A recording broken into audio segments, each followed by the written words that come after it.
Hey everybody, can I have your attention please? If you could not connect to the Wi-Fi at church, it would help us out. With this many devices, we're having a little bit of trouble with the Zoom session. So please don't connect to the Wi-Fi if you can avoid it right now. Thanks.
All right, please come in and take a seat.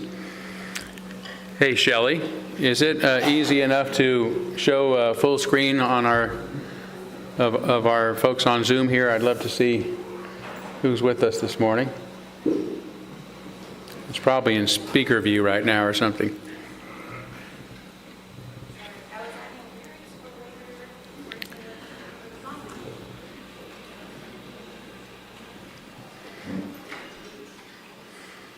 We'll give everyone a few seconds to settle down. I actually wonder what's going on in the kitchen, that it's a little disruptively noisy.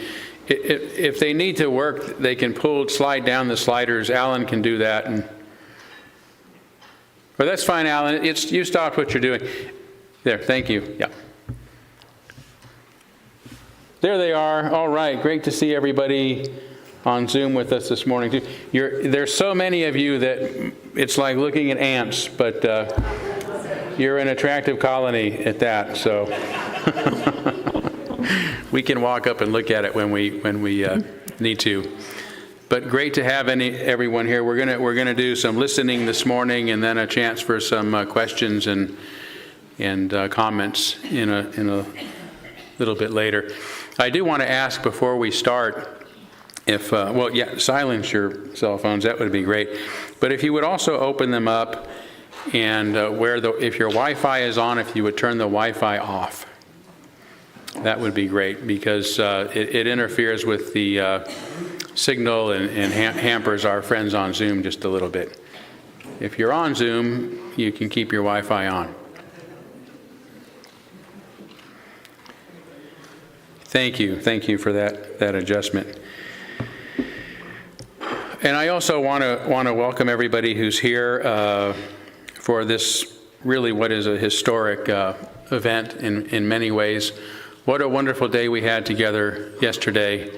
How good it was to be amongst Unitarians and feel like we were amongst Unitarians. Unitarians from many places, many distant places coming together, and this is what our religion is about and what it's supposed to feel like. So give yourselves a hand, I think, for...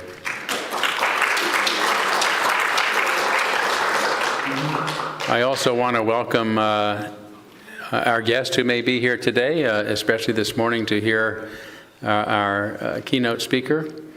Thank you to the Spokesman Review for representing and being here and covering this event. We appreciate that. Are there any local Braver Angels that are with us? Yes, hey, there he is. There's Shane. Thank you. There's another. Good. Great.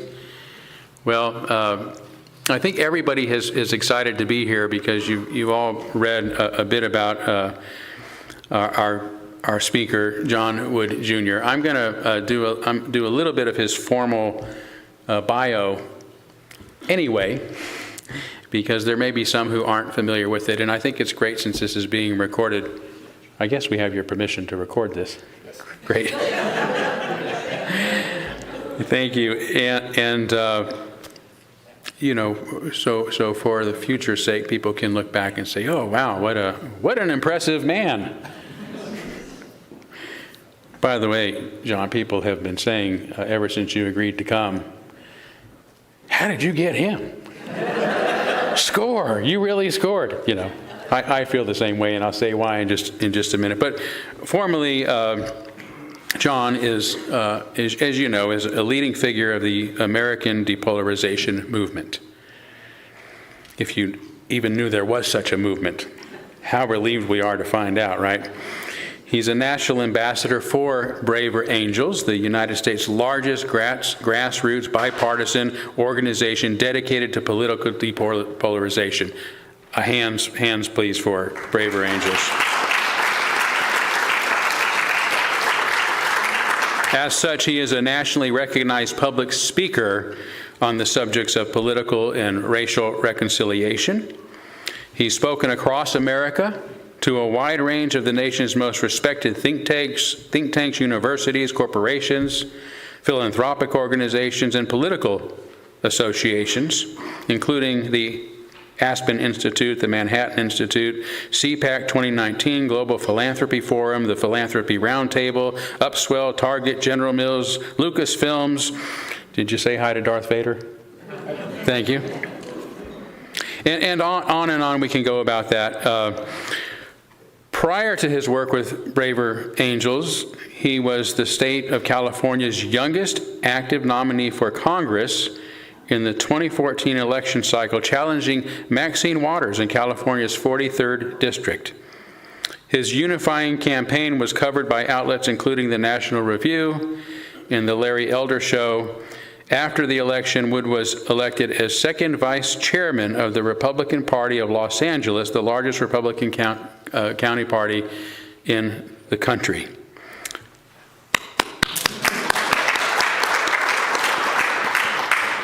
You may want to know that the first minister of this church back in 1888, Edwin Willock, was the founder of the Republican Party in Texas. Yes. That's back. Save that one for Jeopardy. Say that for Jeopardy. We like to say that. We like to say that's back when the Republicans were Democrats. But actually, it's wonderful to share that history. And so in addition, again, to Braver Angels, he's an advisor to the American Project, an initiative of the Pepperdine School of Public Policy dedicated to restoring the communitarian roots of Conservatism, the Foundation Against Intolerance and Racism, the 1776 Unites Project, is a member of the Progress Network, an initiative of the New American Foundation, and is a field builder with the New Pluralist Collaborative coalition group focused on connecting and supporting organizations committed to depolarization and social justice. He's worked in support of educational opportunities for at-risk youth in inner cities, in the inner city of Los Angeles, in the areas of tutoring and private education, and he sits on the board of directors for Strive Arts and Academics, a celebrated private educational facility in South Los Angeles. So that's some of the formal stuff. I'm going to leave out some of the other interesting things, including being a musician and a singer and raised in a famous musical family. So when I emailed John, letting him know that we were searching for, on rather short notice, a keynote speaker, and I had emailed actually a few individuals, John very quickly and very enthusiastically said, "I'm in." And he talked about his usual fee and said, but that's negotiable because I want to be there. In fact, if it's okay, I want to come in person.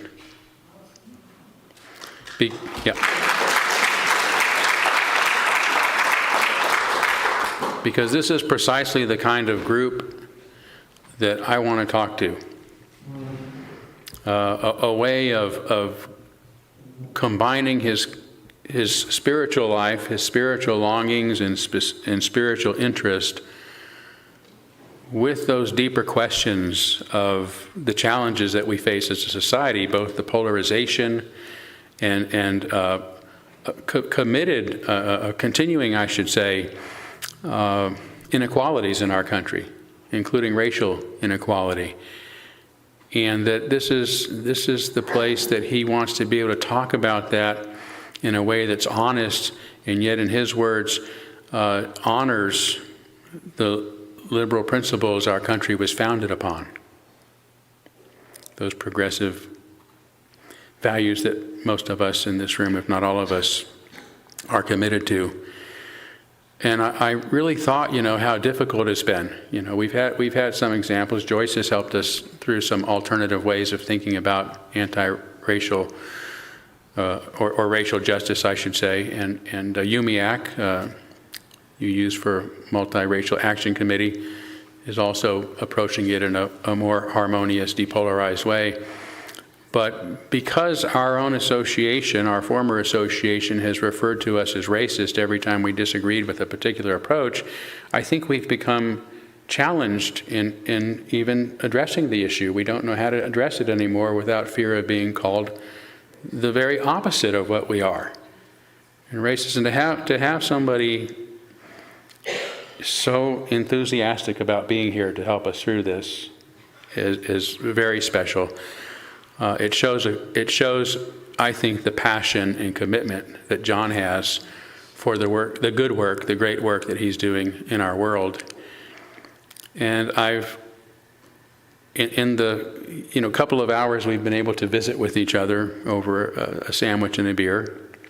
He had the sandwich, I had the beer. I found him to be an incredibly thoughtful person. And for those who were here for my presentation last night on the Kukara Dojo, you understand what I mean by thoughtful, right? I'm talking about somebody who has incredible intellectual intelligence and incredible emotional intelligence, and that those are harmonized in a way that makes him a profoundly whole human being.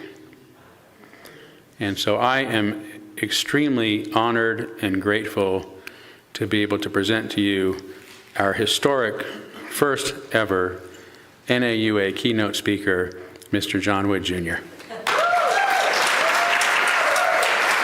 Thank you, brother. Really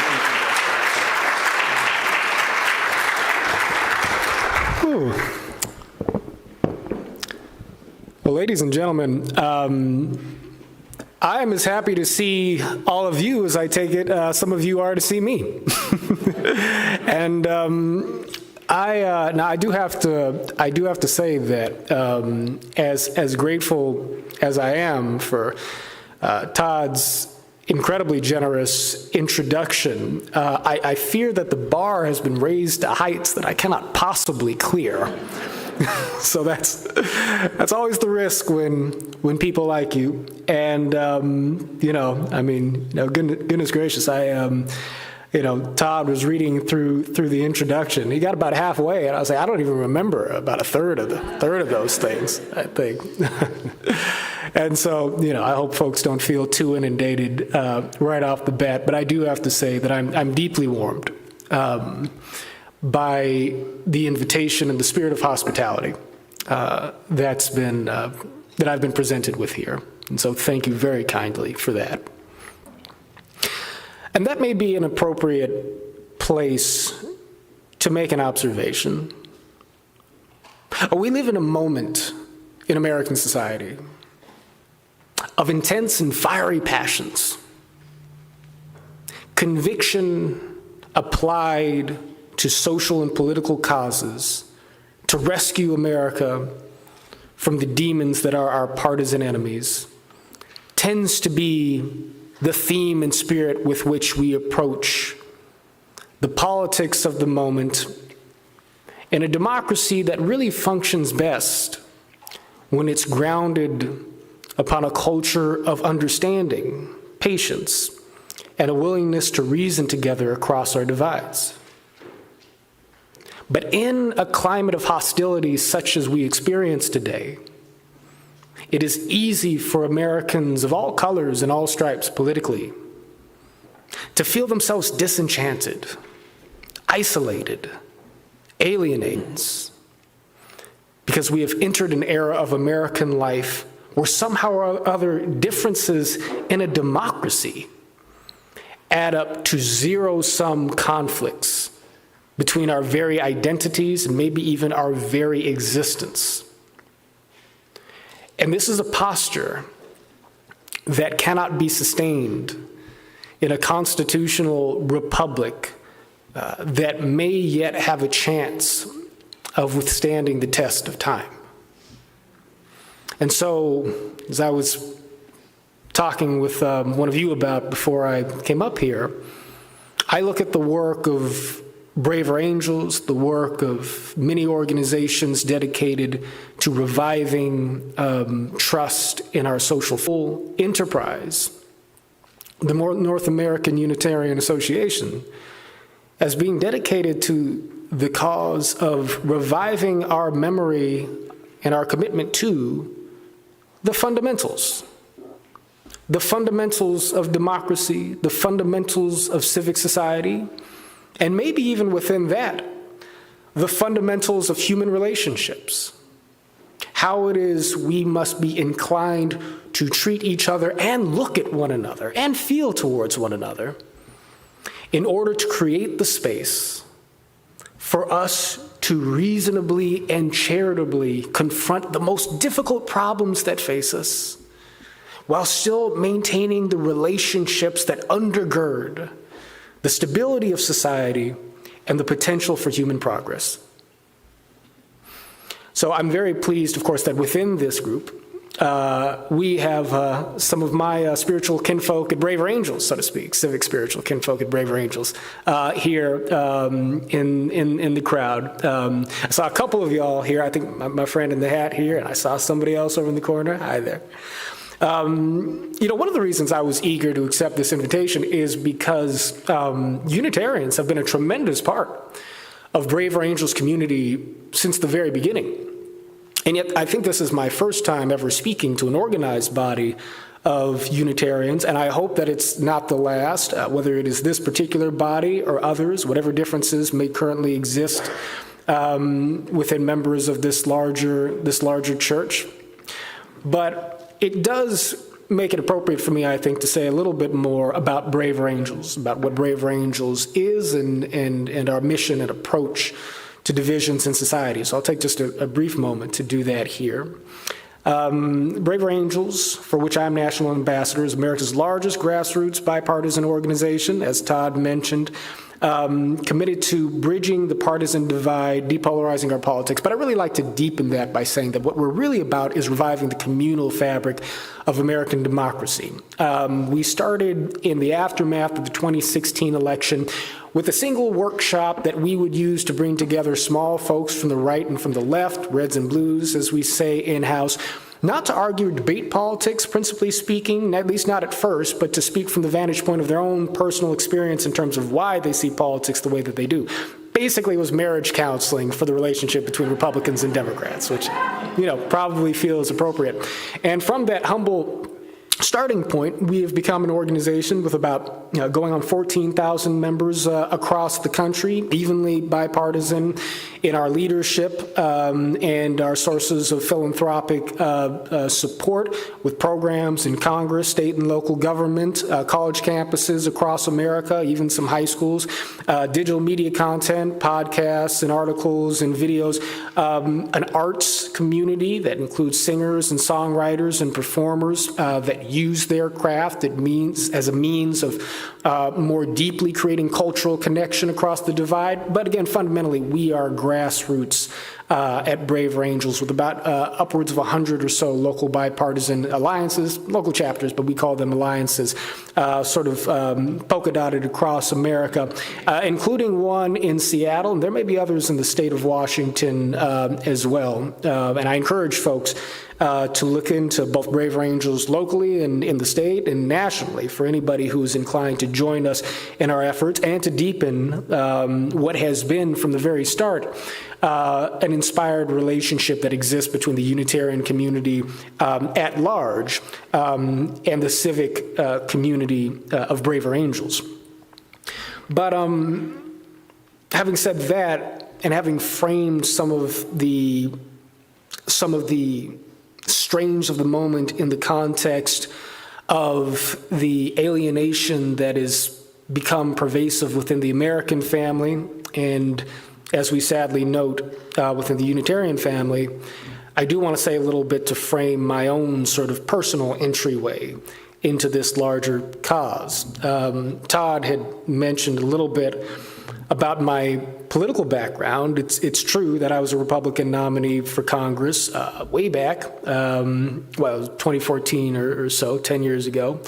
I also grew up a liberal activist opposing the Iraq War. I was somebody who felt jaded after George W. Bush won re-election, worked very hard to elect Barack Obama in 2008, wound up studying conservatism in an effort to bring Republicans and conservatives into the Obama movement, discovered that from a policy vantage point in a number of cultural ways, I was in fact sort of a moderate conservative myself, but I still believed in what I felt to be the anti-tribal spirit of hope and change. That 2008 campaign and that 2004 keynote address that Barack Obama delivered at the Democratic National Convention, in which he said that we are not red states or blue states, but the United States of America, that we are not a black, white, or Latino America, but the United States of America. To me, that was the real cause of the Obama campaign. And so I actually ran as a Republican, as a hope and change Republican in South Los Angeles, and did so very, very earnestly and sincerely. But I was young, and so when people would ask me, what at the age of 26, and I should say that the district, the California 43rd, Maxine Waters district, it just so happened to be, predominantly Democrat, predominantly black and brown, but with strong pockets of conservatives in South Bay, in the parts of South Bay, LA County that were represented in the district. And so whether I was speaking to a black Democratic-leaning church in South Central Los Angeles or to a white Tea Party club in South Bay, LA County, people would ask me, well, what at your age makes you qualified to represent a district as diverse and complicated as the California 43rd? And I'd say, well, I come from an interesting family background. My mother is a liberal black Democrat from inner city Los Angeles. My father's a conservative white Republican from Tennessee. I grew up explaining my father to my mother to my father, and that's why I can represent all of you. Right, and it tended to be good for a laugh, and sort of summed up where I was coming from. Because in an era of American politics in which we have come to view Democrats and Republicans as the enemy, for me, fundamentally, Democrats and Republicans are simply mom and dad.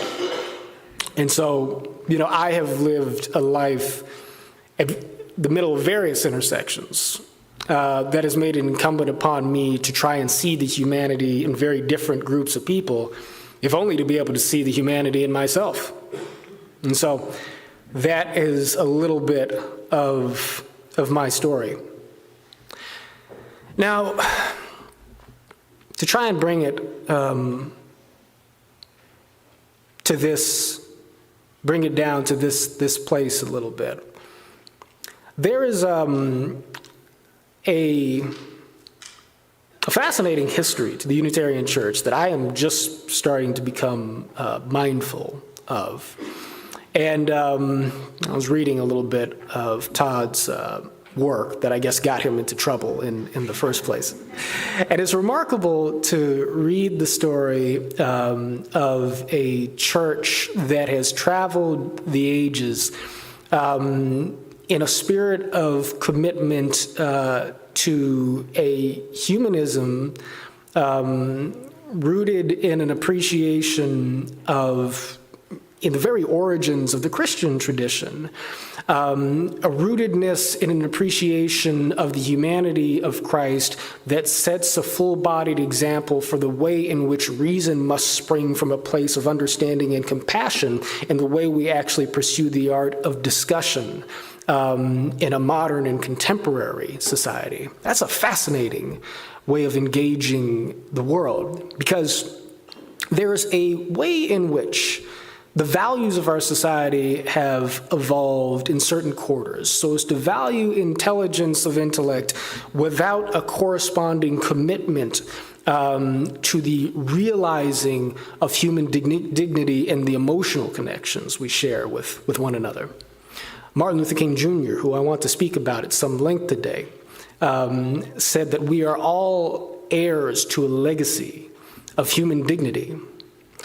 And indeed, the foundation of Dr. King's philosophy of nonviolence rested upon the principle of agape love, this idea that love is a spiritual force that can affect social transformation, and that agape love, not a sentimental or affectionate love necessarily, but an overarching goodwill for your opponent, carries with it a power to speak to the conscience of our opposition, to the conscience of those who disagree with us, such that we may be able to signal to them that disagreement and even moral opposition in the context of a particular issue does not make us enemies.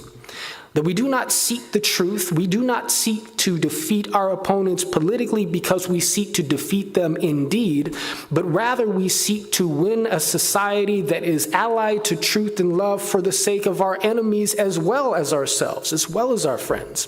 And so Dr. King said that we do not seek to defeat or humiliate the opponent, we do not seek to defeat or humiliate the white man, but to win his friendship and his trust so that we may be reconciled to one another in the beloved community. I see the fundamental disposition of the Unitarian tradition as striving towards the beloved community. But we cannot strive towards the beloved community unless we are able to travel the length of the tensions of our disagreements in a spirit of love and understanding. And I know that in Todd's book, in his essay on race, and Todd, I'm not going to get the quotation exactly right, but you make reference to reason and thought as a type of productive love. Why? Because reason is not something that we actually properly do just within ourselves alone in a solitary capacity. Reason is something that we engage in communally, in conversation with one another.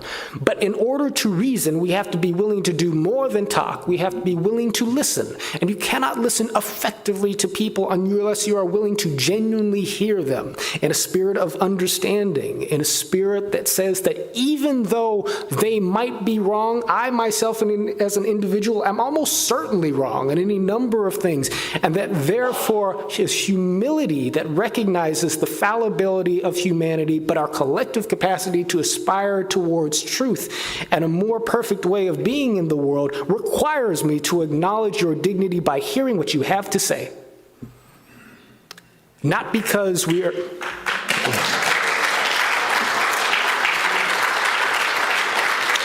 Not because you or I are perfect, but precisely because you and I am not perfect.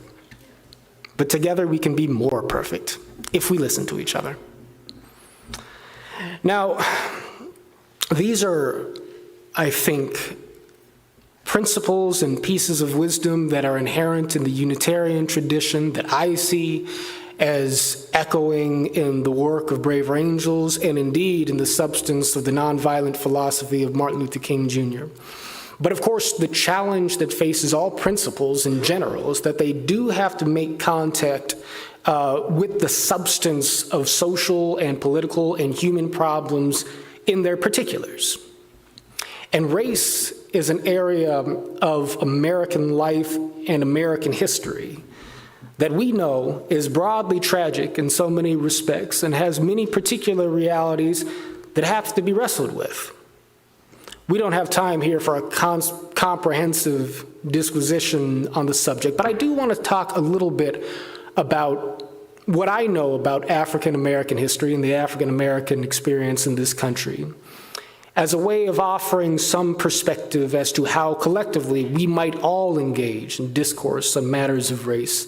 With not just a little more context, but a good deal more commitment to empathy on all sides. And this is my message to the United States of America, and certainly to my friends in the Unitarian Church and all sides of the current controversies, recognizing the fact that I am a newcomer to this space. And so I offer a little bit of my overall perspective in the hopes that it may be helpful. The Black American experience is not one that is well understood in its broader dimensions if you're only taking a left or right narrative kind of look at it.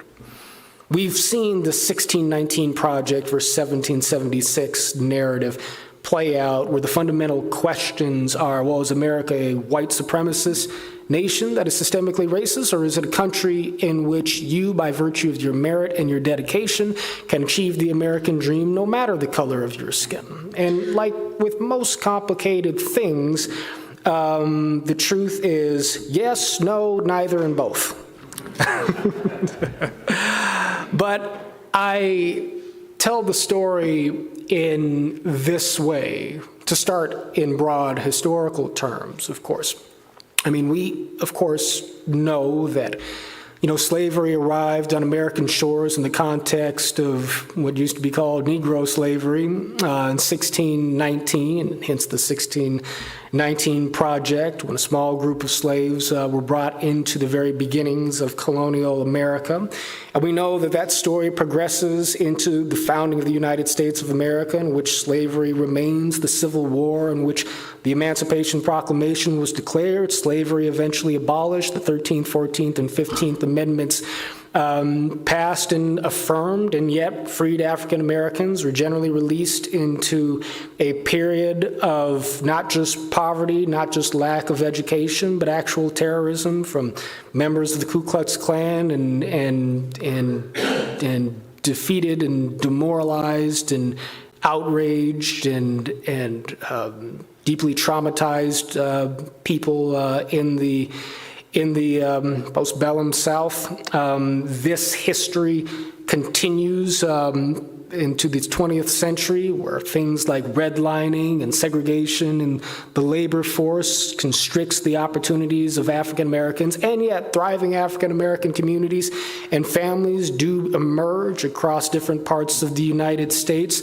A Black intelligentsia sort of rises and forms and begins to culminate in its effort in the mid-20th century civil rights movement, or the inspired leadership of certainly Martin Luther King Jr. Jr., but many others, a number of organizations, not just the Southern Christian Leadership Conference, but the NAACP, the Urban League, and others, rallied together, but as led by Martin Luther King Jr., in an effort not just to seek legal reform in American society, but to advance a vision of what it means to live up to the words of the Declaration of Independence, that all men are created equal, to realize the true values and teachings of the American founding, to honor the genuine legacy of Thomas Jefferson, George Washington, I would argue, and certainly Abraham Lincoln, generation or so afterwards. And so you had the passage of the Civil Rights Act, the Voting Rights Act, eventually the Fair Housing Act after that. And even with the death of Martin Luther King Jr., and maybe in a way charged by it, you had a larger cultural commitment in American mainstream society towards recognizing and celebrating the dignity and worth of African Americans. You had an expanded black middle class that suddenly found a place of influence in American universities and in the political parties, in American corporations, and certainly athletics and entertainment. And that black middle class grew over the 70s and the 80s and the 90s in a way to where it flourishes in many respects, even while income inequality and all manner of statistical differences between the black middle class and the white middle class still persist. But in comparison to the history that we are trailing behind us, progress has been undeniable for this black middle class. What gets lost in that story oftentimes, though, is that for the remaining, and how you quantify this is a matter of some discussion. But let's say for a remaining 20 or 30% of the African American community, in an era where the gains of the civil rights movement that predominantly accrued to the rural South were already taking place in a moment of time where the bulk of African Americans had already moved out of the South and into major urban centers, the pre-existing conditions of poverty were not ameliorated by having won the right to vote all over again in the rural South, or by having desegregated lunch counters or even schools.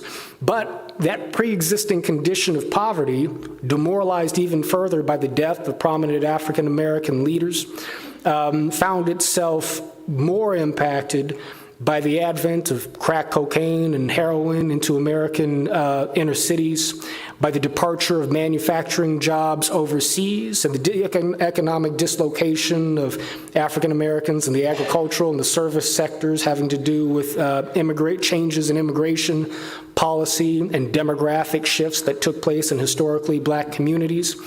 The advent of the drug economy fueling the growth of gang activity in African American communities, but that precipitating an often corrupt and deeply militaristic response from law enforcement, supported in a bipartisan way by the politicians of the era, that resulted in the mass incarceration phenomenon that has carried over from the 70s to accelerating the 80s, reaching a pinnacle in the mid-1990s, but even into the 2000s, resulting in a status quo in which at the same time you have an expanding black middle class in America, you have a black underclass and an imprisoned class that has also grown. And for those African Americans whose African American lineage, therefore, travels from slavery to white terrorism in the South, to redlining and discrimination in the labor unions, to a civil rights movement whose gains did not altogether accrue to them, to the mass incarceration phenomenon and dislocation, all the way up to the present day, for many of these African Americans, it is hard to find a point on that timeline where the American dream genuinely shows up.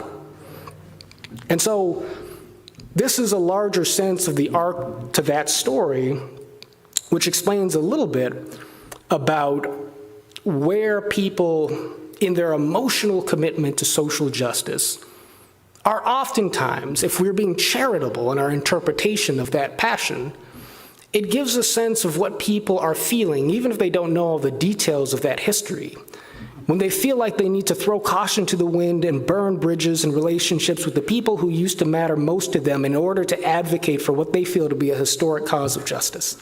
We have to understand that because it is rooted in something. Now, I tell that story in a different way and in a much shorter way. Also, I'm an African American, half African American, but I'm a black man. I grew up in Culver City, California, very liberal, progressive, multicultural communities. Matter of fact, the school district I went to was ranked the 4th most diverse school district in America. I live where the motion picture studios are generally concentrated. Most of them are not actually in Hollywood, they're in Culver City, California.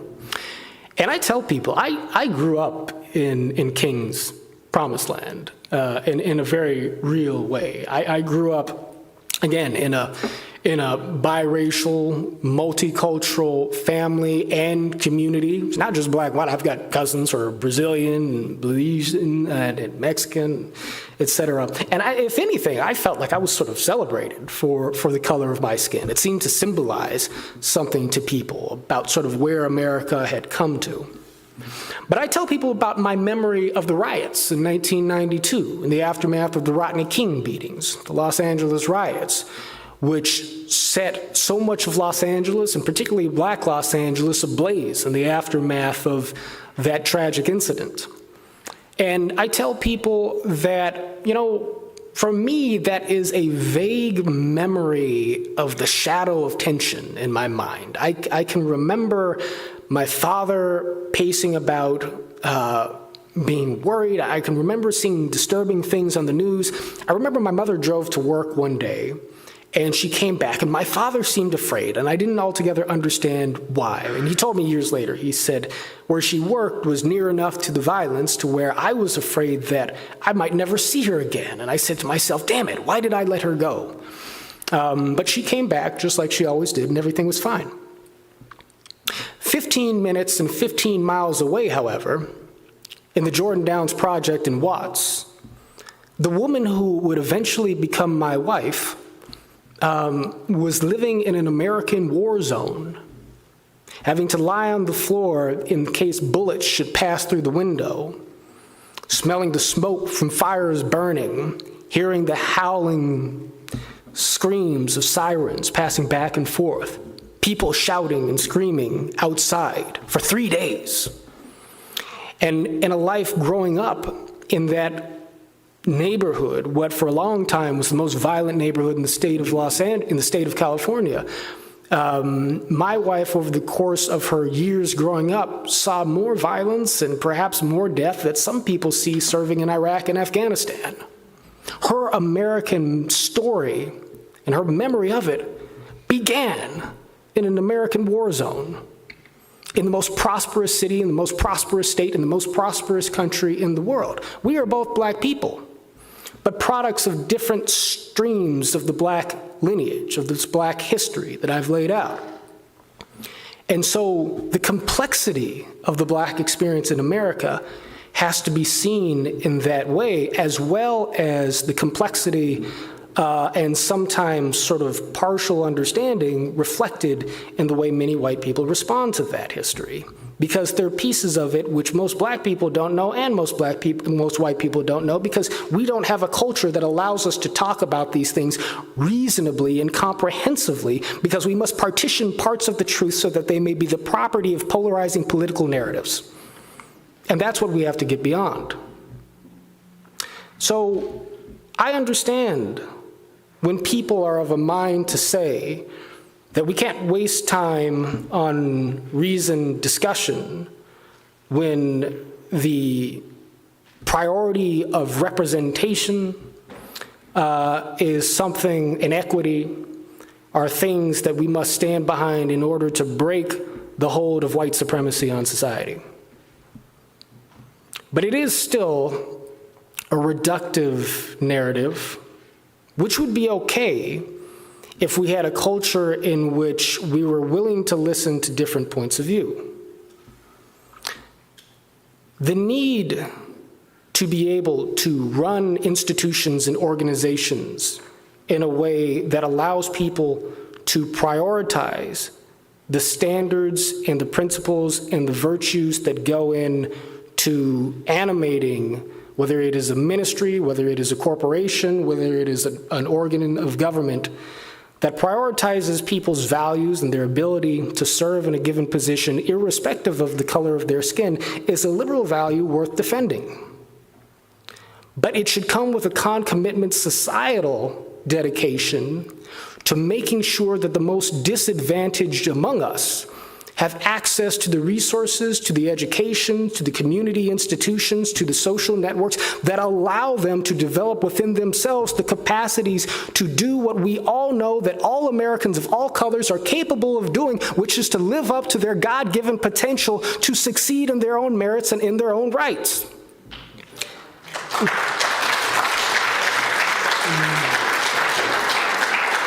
This doesn't mean that diversity cannot be a meaningful consideration in matters of hiring and creating cultures of education in college and university campuses.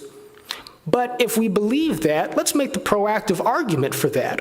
Rather than saying that somebody who has a different point of view on the relative importance of diversity for diversity's sake and the qualifications and criteria by which we base our hiring decisions or our recruiting decisions in any particular American institution does not have legitimate concerns about the way in which we honor the role and obligation of our institution in society, but rather is just reflecting an unconscious white racism.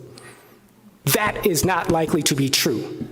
And I don't think it's true for the North American Unitarian Association.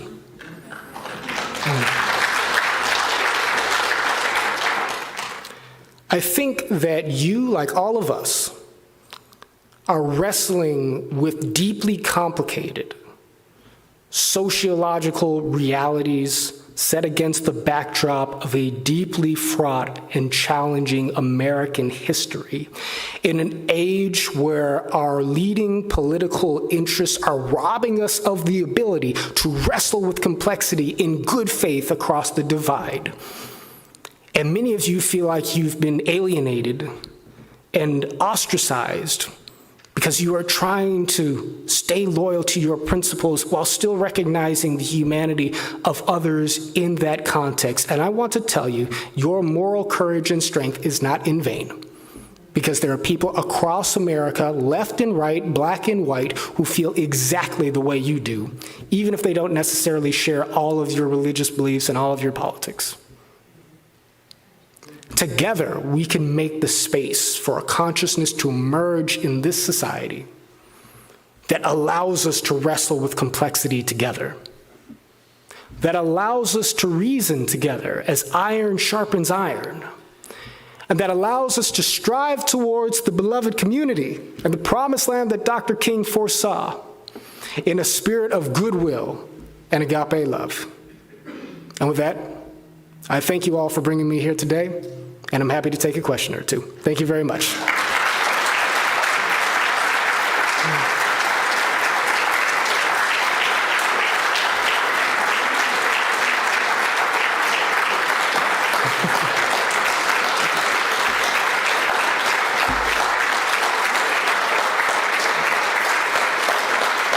Thank you.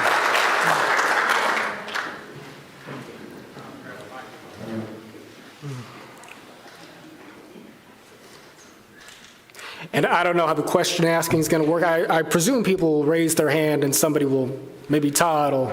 Check. Yeah, I've got the microphone, so I'll walk around. And thank you so much. I would ask that folks, deeply thank you. Wow. Did we just make history here or not? Yeah.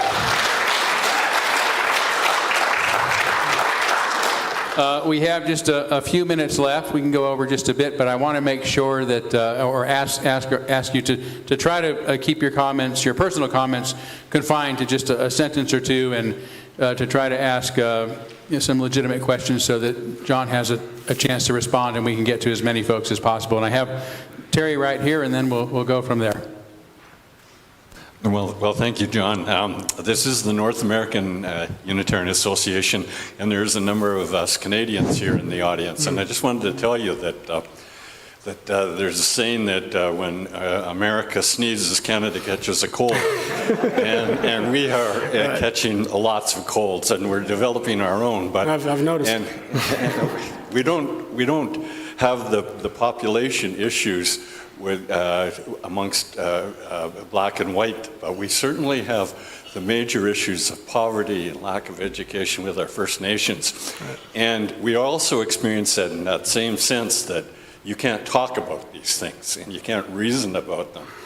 You have to be silent on both sides to avoid, hurting each other. And my only comment, not a question, is just I really appreciated your talk, and it resonated with me. Thank you. Yeah. Thank you. Thank you very much. So much. I want to maybe bounce back and forth. We have, I know, some folks on Zoom too, and we don't want to forget them, so I'm going to go over here and see if I recognize a name or see a hand up. Let's see.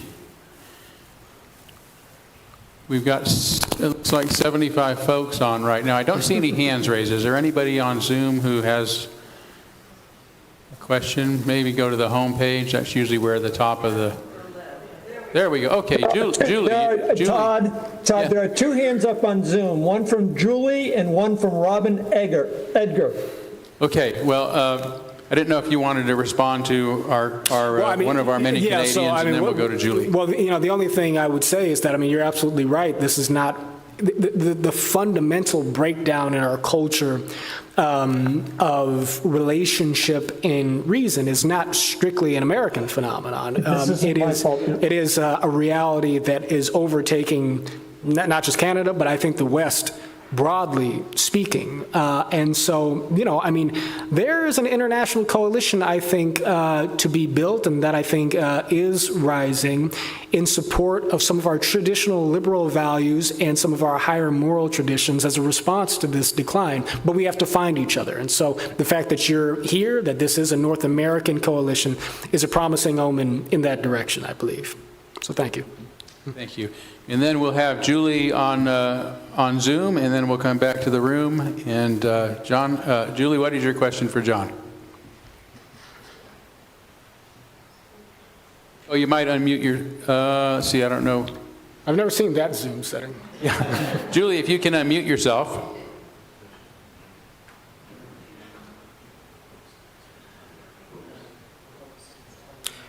Yeah, Let's see. If the host is able to unmute her, that might be helpful. Yeah. Go ahead, Julie. Okay. Oh, okay. You can hear me? Yes. Yes. Oh, good. Okay. Because I couldn't unmute myself. I thank you for your presentation. It was very thought-provoking, very fascinating, and I'm curious. One thing I'm curious about with Braver Angels is that I see the polarization problem as being caused to a large degree by the fact that there are a lot of lies being spread and a lot of people believing them, so that you have people disagreeing not just on their opinions, but on the facts. For example, was January 6th a tourist visit, or was it an armed insurrection? I'm curious as to how Braver Angels deals with these issues where people disagree about what the facts actually are. Yes, thank you very much for that question, Julie. And it is certainly the case that a major part of the conflagration of current times is the fact that we live in different empirical universes, seemingly. There's no doubt about that. And so when we're dealing with different environments of information, and you get the sense that you're not sharing the same reality, it can exacerbate a culture of distrust and dysfunction.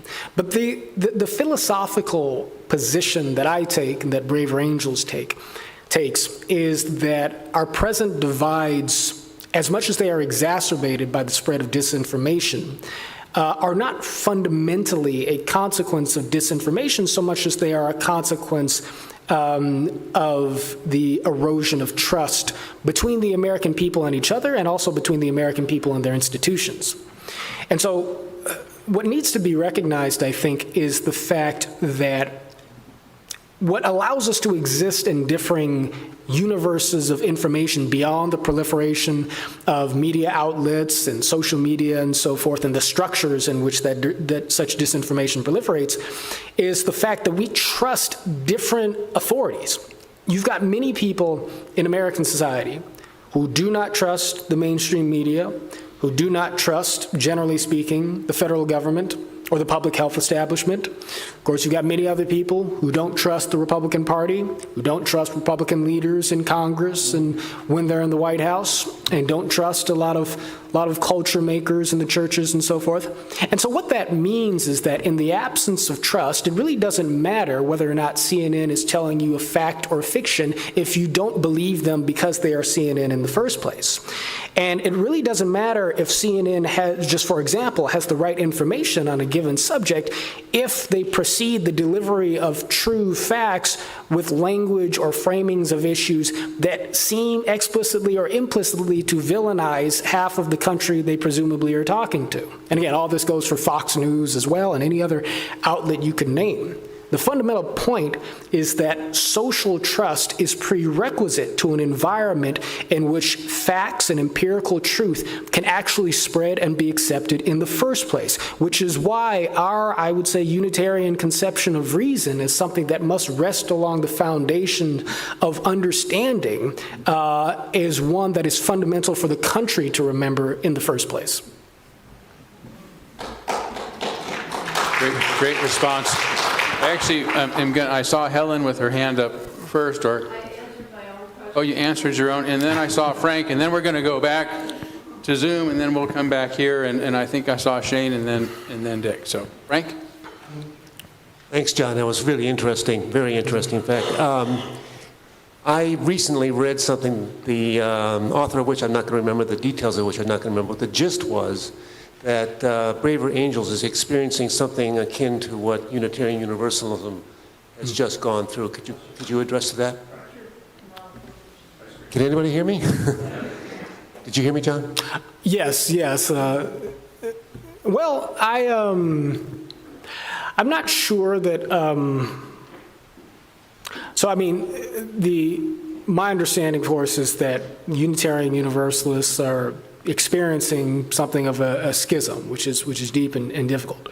I wouldn't say that Braver Angels is going through that, except that you might look at Braver Angels sort of by its nature as being a community that experiences regular schisms, sort of on a daily and weekly and yearly sort of basis. I mean, and that much is true. It is. Braver Angels is a novel community because it is a community in some sense based on difference. Granted, the deeper commonality of a commitment to the idea that goodwill and the restoration of trust provides the foundation for democracy to live up to its promise, that we have in common, as well as something that I refer to as patriotic empathy, this idea that our love for our country is demonstrated in the concern and the compassion that we bear for our fellow Americans. But I will tell you that, there are certain things that make the project predictably difficult. Just to give you an example, Braver Angels actually has a thriving debate culture that has evolved over the years. And in the aftermath of the 2020 election, we made the decision to host community debates on the subject of voter fraud, including President Trump's claims that the election was stolen. And that was a decision that outraged many of our members and many other people because the fear was that this was opening up the doors for the further dissemination of misinformation. And so we lost hundreds of members at that time and even had donors indicate that they might pull their funding and had many critical people online and so forth, many angry messages, many of them addressed directly to me, as I recall. But my response and our response was that if you don't allow people to speak from the vantage point of their earnestly held convictions and opinions, you'll never be able to create an inclusive community in which they can develop some trust for what you have to say and for what the truth in your perspective might be in the first place. And so my response precisely parallels the point that was raised earlier about mistrust of facts and information. We have to create the context for us to trust each other, and you cannot do that if you are shutting down the conversations to begin with. And so, we had those events, and lo and behold, people learned from each other. People continued left and right within the context of Brave Angels community to be in dialogue on the subject of election fraud, of voter suppression, of concerns about the electoral system, left, right, and center. And what followed that was a 3-year project that brought together 200 members of Brave Angels, left, right, and center, who had this whole spectrum of concerns, who participated in a series of workshops, 26 across the country, held in 25 states, if I recall correctly, in which through deep deliberation based on exercises meant to strengthen social trust across the divide, they came away with 787 points of consensus and agreement on values and policy reforms that could be made towards the electoral system. That was then distilled down to a document that focused in on about 20 key recommendations in a document called the Trustworthy Elections Report, which Braver Angels is now putting forward as something that can help chart a path towards some consensus in American society around the ways in which we can reform the system in a way that all Americans, left, right, and center, can trust. We were able to do that because we were willing to talk to each other with an open mind and trust in each other to begin with. And so to me, that just proves the point.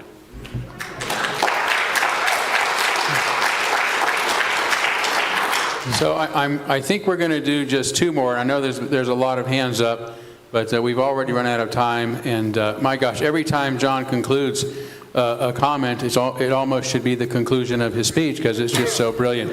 But I did tell Robin that we would get to him, and then we'll give Shane the last word. So Tom, if you want to take your mic towards Shane over here.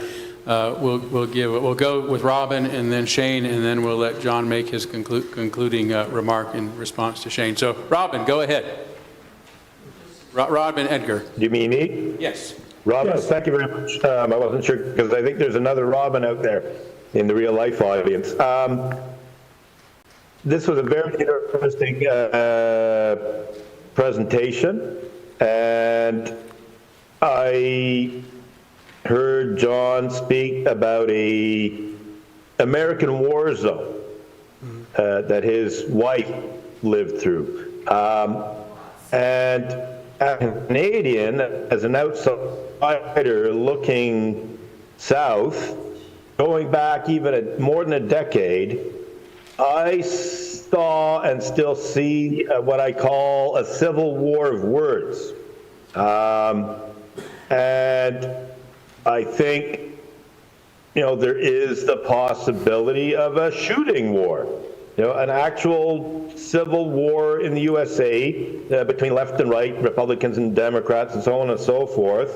And I would ask John, first of all, if he agrees that that's an actual possibility. Also, if it is, what can we do to prevent that? Thank you very much for the happy question.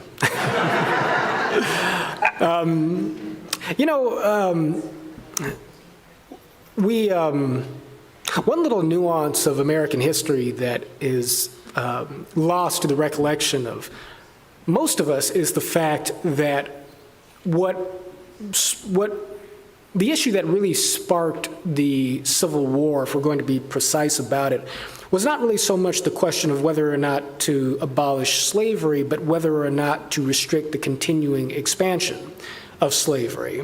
That seems like, sort of a fine hair in some sense, but obviously there's a big difference between those two things. And if you were to zoom in on the debates that Abraham Lincoln was having on the eve of or in the years running up to the Civil War, Lincoln had a very nuanced position, and yet a very deeply passionate position of conviction on this matter, in which, on the one hand, he said that slavery, if slavery is wrong, if slavery is not wrong, then nothing is wrong. That slavery was truly a moral abomination. But that, on the other hand, many good and decent people believed that slavery was acceptable because they had been taught that and conditioned to think that way on the basis of all sorts of interests that were influential in the South, that were commercially tied to the institution of slavery, etc. And Lincoln believed, or at least wanted to believe, that if in the newly added American territories, slavery could be prohibited to prevent it from expanding to places where it was not, while allowing it to retain a legal foundation for continuing to exist in the places that it currently was, that the American people could reason together with a spirit of charity and morality to undo the abominable institution over time without bloodshed, coating and staining the land. That failed to materialize in the 1860s. On the other hand, in the 1960s, you had an organized effort, again, led by Martin Luther King Jr. and Bayard Rustin and Septima Clark, supported by the likes of Rabbi Abraham Herschel, Billy Graham to a degree, and many other Americans, that sought to take the descendant issue of American slavery, racial segregation, and indeed, although the phrase wasn't in vogue, but a genuinely systematic and cultural racism in American society, and certainly concentrated in the South. And they launched an organized campaign to appeal to the conscience of the white South, of the evangelical church, and of America. And there was violence in those years, but the example of nonviolence genuinely succeeded in accomplishing significant structural reforms in American society and in effecting a genuine transformation in the conscience of American culture on issues of race. America in the 1860s didn't have the benefit of that sort of organized movement of the people to appeal to the conscience of the opposition in a way that might have created the space for that sort of moral reconciliation. Now, I can't speak definitively in terms of what may or may not have been able to happen in the 1860s. The abolitionist movement was noble and self-righteous and prone towards political conflict, and that's the way politics typically is. But the reason Braver Angels exists, the reason our civic renewal movement exists, this bridging movement to cross the partisan divide in goodwill, is to create an infrastructure of social change, conversation, collaboration, and reconciliation that, to the degree to which we may be in danger of tipping into violence in American society as a logical outgrowth of our inability to talk to each other, because what is politics and democracy anyway, other than the substitution of words for violence,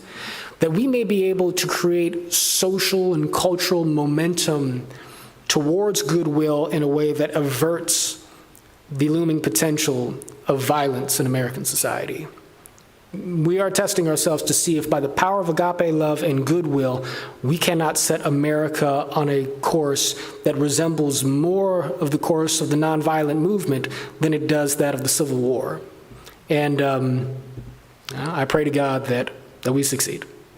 Thank you.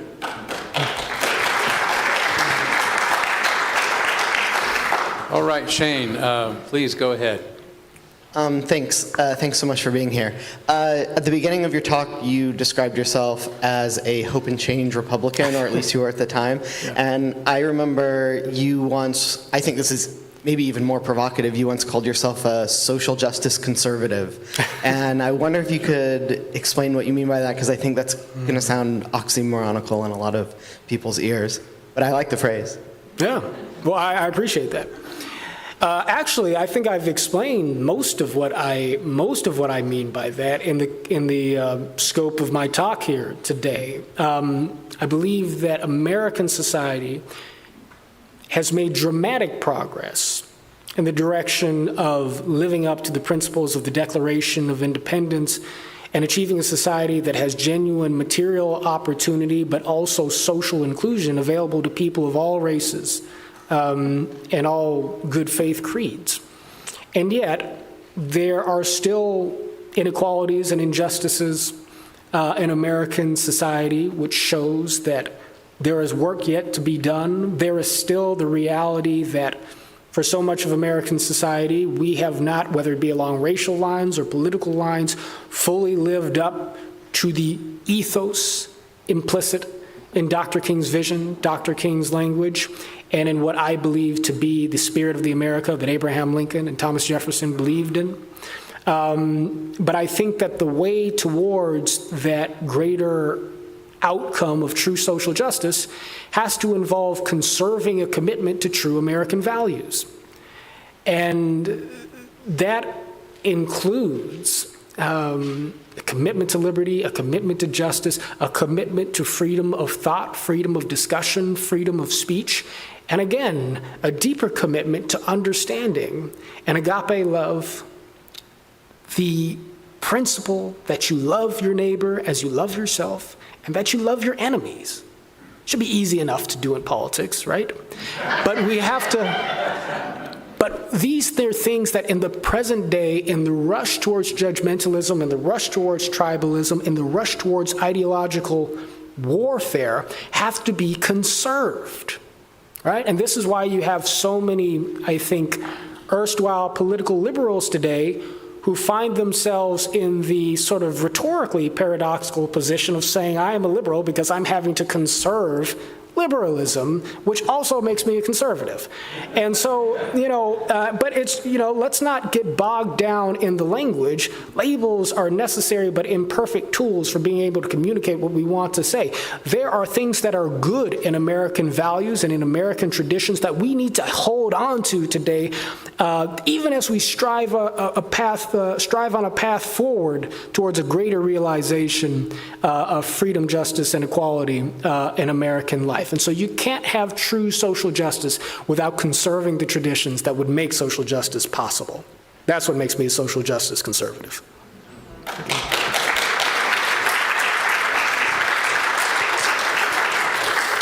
This is incredibly rich, but as a speaker myself, I am absolutely in awe and appreciative of just how long you have been on your feet and on the mark at the same time. So we want to give you a break now with much appreciation. We still have some time before lunch, so what I'm going to encourage you to do in a few moments is just take a break, enjoy the property, enjoy each other, communicate with each other. I'm going to get to that, promise. Yeah. So. And talk to each other about what you've heard. Don't let this go leave without some takeaways for you today. And then in a moment, I'm also going to escort John to the reception area. We are going to be led in songs also before you leave. So don't before you go to the reception area yourself. We're going to have a little bit of music. So I wanted to get all that out of the way so that I could say again how profoundly grateful we are, I know all of us, that you cared so much and were so passionate enough to come here and be with us today in what is really a historic meeting for us, and to come to bring your brilliance, to bring your heart, and to bring your bravery, through which I think you have overwhelmingly encouraged us. So you truly are our braver angel. Thank you so much to John Wood Jr. Thank you all. Truly been an honor for me. Thank you. Thank you very much. Thank you.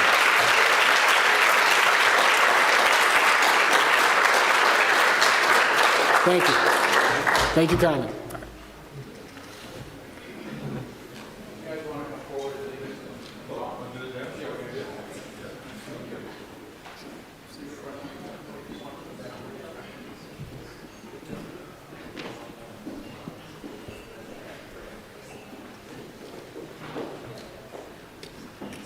So we picked, if you like to read the music, look for number 1018 in the hymnal, and I'm hoping that we're going to have the words up on the screen. Is that right, Shelley? It's not 1018, it's not this one.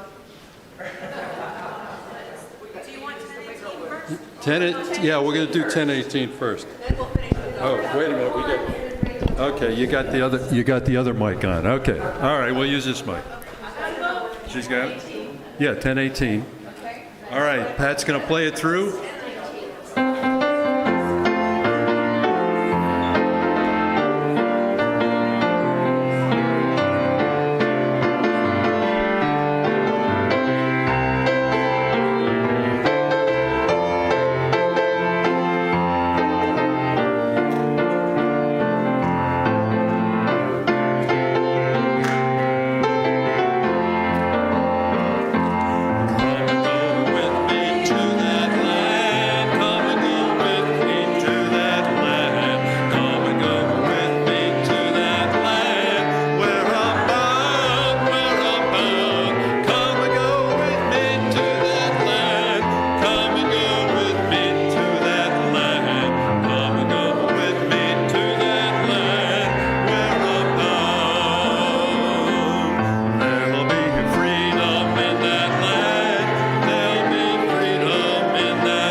right, while you're standing up here, let's do a song that is of a completely different tradition that is also in our hymnal, number 1,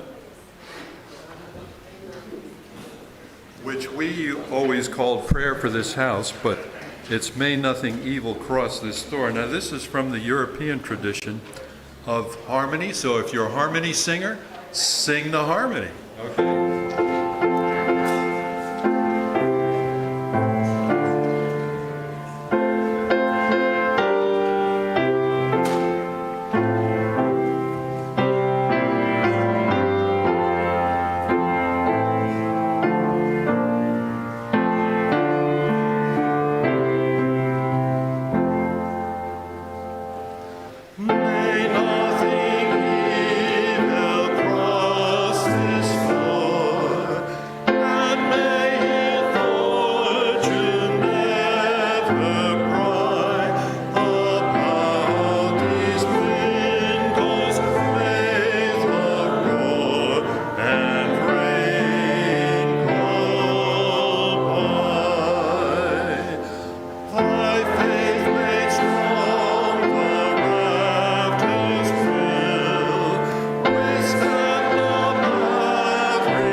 So I want to thank all of you for being here for this morning in our keynote presentation. John is here if you want to talk to him. Okay, sorry, the other mic. John is here if you want to talk to him or go in the back reception area and chat. We also have a couple of other announcements. There is a basket by the door to help the church pay for a cost of keeping us warm on these cold days if you'd like to make a donation. And then secondly, we're going to have a little group up here in the front. If you have any other questions, things we haven't brought up or included on the schedule of the summit, please come up here and chat with us for a few minutes. Okay, everybody, I've muted Spokane. I don't believe Spokane is muted. I'm talking. So. Okay, so we'll have a little discussion group up here in the front. Lunch will not be until 12, so we have some time to talk to John or, take a little walk or have a little conversation. So we'll look forward to having you for lunch at 12. Thank you.